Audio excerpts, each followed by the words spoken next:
Where do the large earthquakes go next? We had a tragedy in Colombia that is going on right now, magnitude 7.4. The ping pong effect, is it bouncing?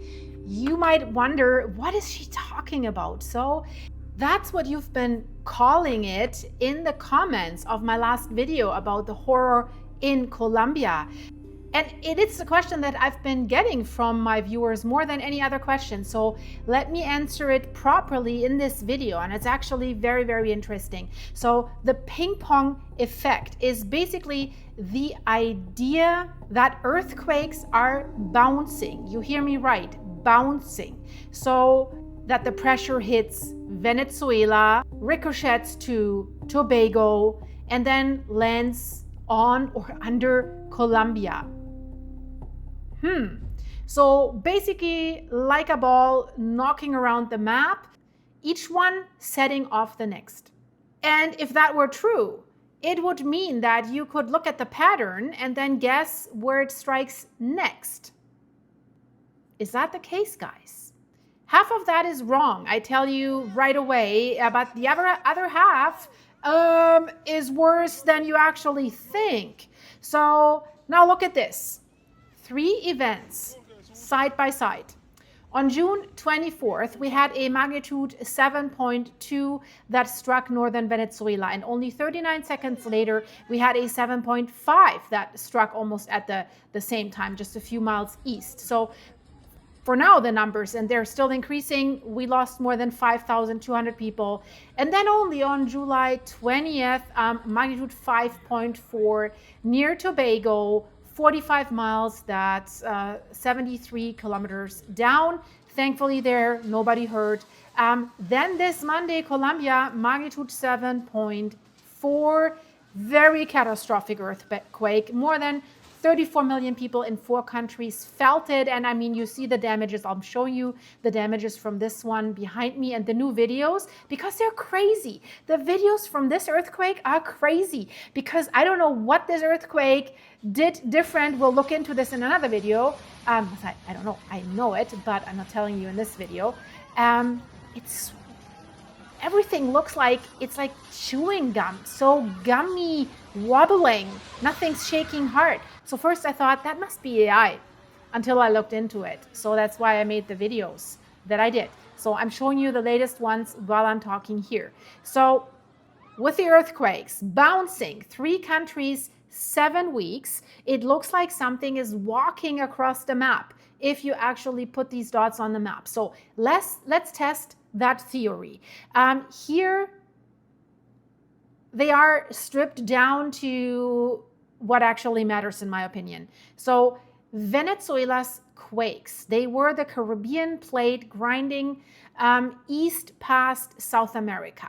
So 2 walls of rocks sliding sideways, the same motion as California's San Andreas Fault. So both earthquakes shallow, 6 and 13 miles down, that's 10 and 22 kilometers, shallow. We know that Monday's Colombia earthquake, we're very, very lucky that it wasn't that shallow.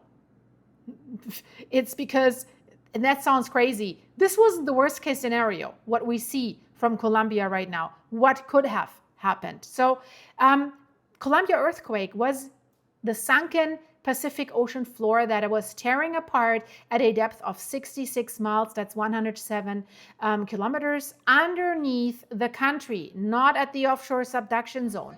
So different plate than Venezuela, different depth, different mechanism entirely.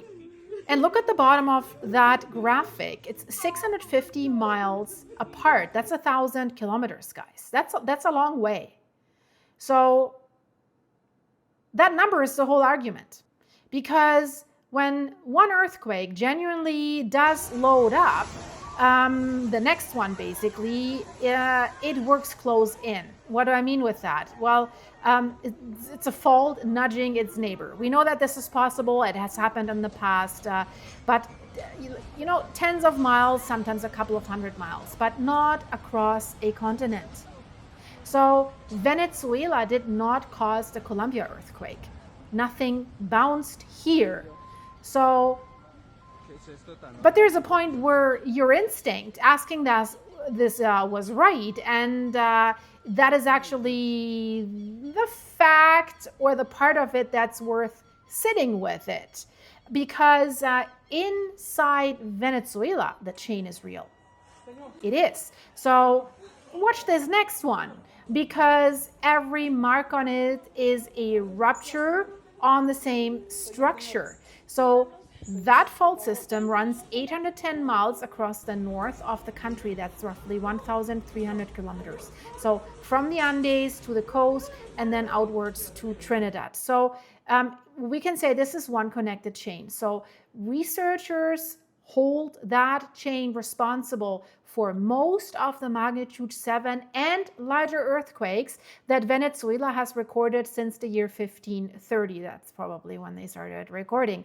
So watch it work down the line. If you watch 1812 Caracas, up to 20,000 people lost during Holy Thursday services. Year 1900, magnitude 7.7 offshore. 1929 Cumana. 1997 Cariacho, tearing 23 miles of ground open at the surface. And then June landed on a hinge in that same system. The whole thing is creeping. The whole thing creeps about 4/10 of an inch per year. That's basically that much, like a centimeter. It sounds like nothing, but you know, until you multiply that, what it does per year, by multiple centuries of being stuck, then we have loaded energy, right? So here's the list. Take a screenshot of this if you want to, because none of this is my speculation. I want to make that clear. Every one of these was published in scientific papers. So most of it was published before any of this even happened. So number one, the Bocono segment that's running through the Venezuelan Andes. It last ruptured in the year 1812. So scientists have calculated that the slip it hasn't released since could come out, if it were to do that today, as a magnitude 7 up to magnitude 7.6. So it had already been flagged as a likely source of a future large earthquake. So there you go. June happened in Venezuela on a different segment. So Bocono is still sitting there with, listen to this, 214 years of earthquake debt, so to speak. So, but number two, the eastern end of that chain, near Trinidad and Tobago. So where the magnitude 5.4 hit actually last month. So there's a study of the year 2021, and they found like a significant stretch of that boundary is locked. So meaning stress is building instead of easing off in that area. And that segment is theoretically capable of a magnitude 8. Listen to this. So that's roughly 5.5 times the energy of the quake that ended 5,200 people and growing in June, the Venezuelan earthquake. This is how bad it is. So number 3, there's the trench of Colombia's Pacific coast.